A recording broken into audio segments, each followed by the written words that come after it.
Dinikahi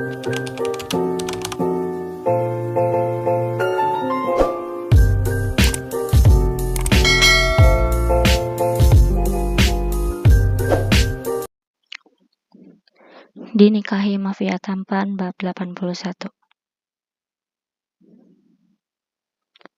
Pras terkesiap. Ia tak menyangka Jamal mengetahui niat busuknya. Bahkan wajahnya terlihat pucat karena ia sangat takut Jamal akan memecatnya. Jamal sendiri berani melakukan hal itu karena ia sedang merasa tidak enak hati pada Haris.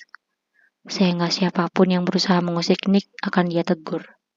Terutama Pras, yang selalu berusaha menjatuhkan Nick secara terang-terangan. Maaf Pak, saya tidak berniat seperti itu, ucap Pras gugup. Jamal menyunggingkan sebelah ujung bibirnya. Lalu apa niat Anda selama ini selalu mencari kesalahan Pak Nick? Sekak Jamal. Pras tidak dapat berkata apa-apa. Jika ingin mencari sesuatu, berusahalah sendiri. Tunjukkan kemampuan bahwa Anda bisa. Jangan berusaha memanjat dengan cara menjatuhkan orang lain. Kalaupun dengan cara itu Anda bisa naik, tapi percayalah, itu tidak akan bertahan lama. Nasihat Jamal.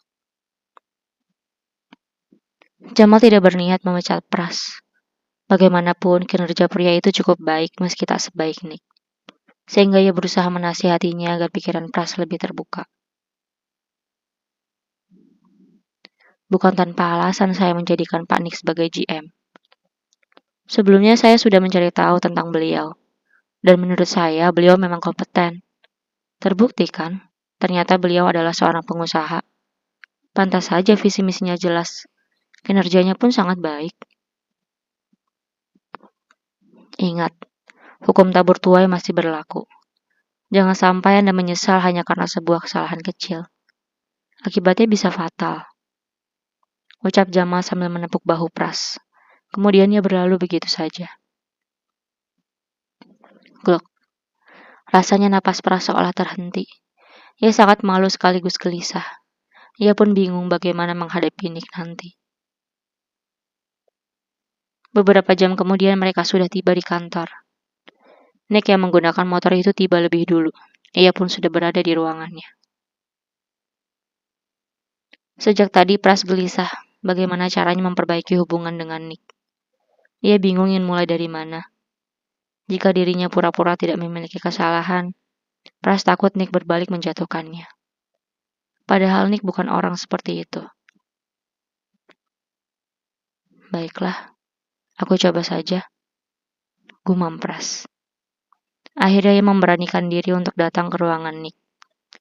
Ia ingin meminta maaf atas apa yang telah dilakukan olehnya selama ini. Saat Pras hendak mengetuk pintu ruangan Nick, tiba-tiba pintu itu terbuka dari dalam. Hal tersebut membuat Pras terperanjat karena sangat terkejut. Ada apa? Tanya Nick singkat. Ia malas basa-basi dengan pria itu. Sejak awal ia sadar Pras tidak menyukainya. Pak Nick, ini... Belum sempat Pras menyelesaikan ucapannya, Nick langsung memotongnya.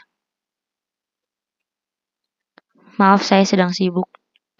Lebih baik Anda selesaikan pekerjaan Anda. Tidak perlu repot-repot mengubah apa yang telah terjadi. Skak Nick. Gluk. Pras menelan saliva. Ia panas dingin saat mendengar ucapan Nick. Pak, saya hanya ingin meminta maaf, ucap Pras. Nick menyunggingkan sebelah ujung bibirnya. Kenapa? Karena tahu latar belakang saya. Maaf ya, saya tidak butuh permintaan maaf palsu. Ucap Nick kemudian ia berlalu. Nick tidak sebaik itu, sehingga tak mudah baginya memaafkan Pras. Apalagi ia tahu betul pria itu tidak tulus. Meminta maaf hanya karena sesuatu. Pras tercekat. Ia menatap Nick dengan napas yang tersenggal. Sombong sekali dia. Mentang-mentang anak pemilik perusahaan ini. Sampai memandangku sebelah mata seperti itu. Gumamnya. Ia tidak sadar bahwa sikap Nick seperti itu akibat ulahnya sendiri. Malam hari, Nick dan Ima sedang berbincang sebelum tidur. Mereka berbaring di atas tempat tidur dengan posisi Ima yang berada di pelukan Nick. Gimana pertemuannya tadi, Mas? Tanya Ima. Alhamdulillah lancar. Tapi Papih minta kita untuk datang ke rumahnya akhir pekan ini. Ucap Nick. Oh ya? Apa itu artinya Papih sudah memaafkan kamu? Tanya Ima lagi. Entahlah.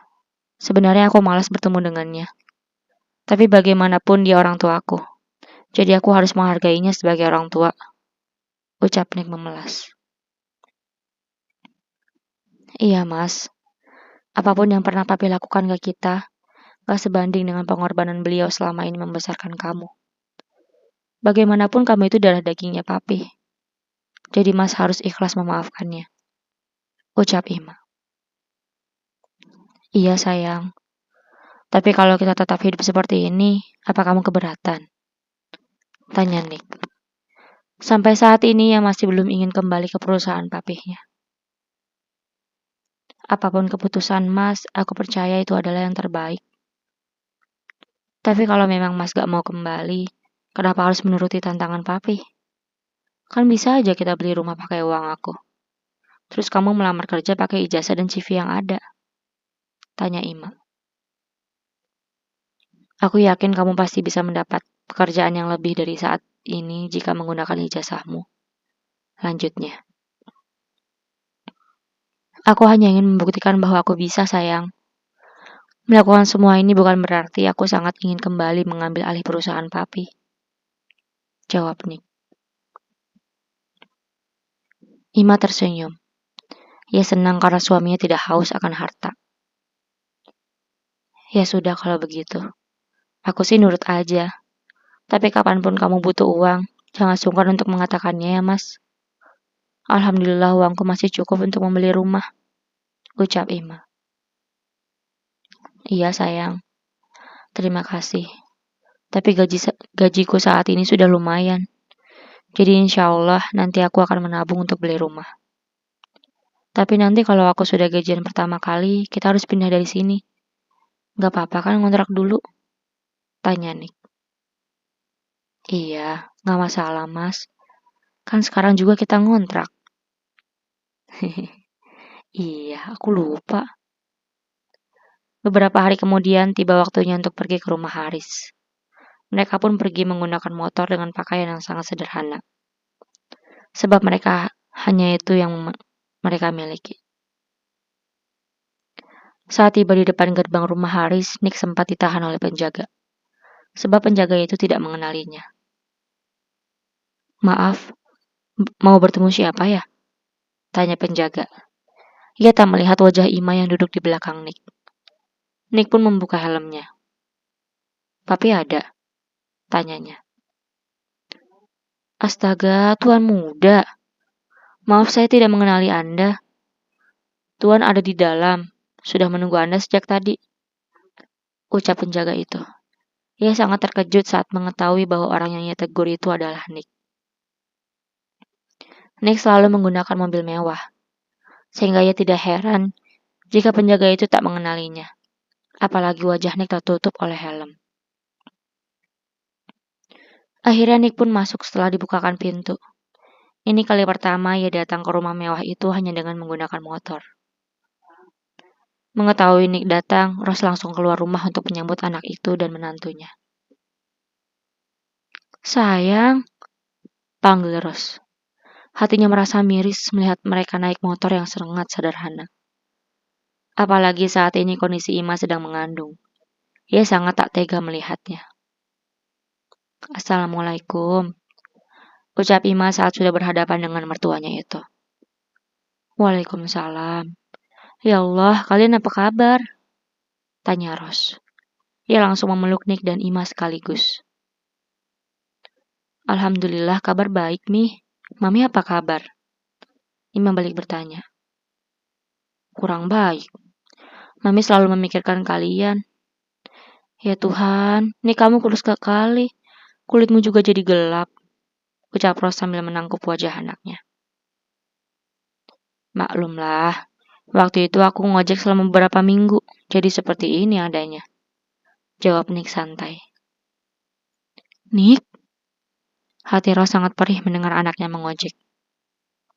Kalian sudah datang? Tanya Haris yang baru saja muncul dari dalam. Nick dan Ima saling menoleh.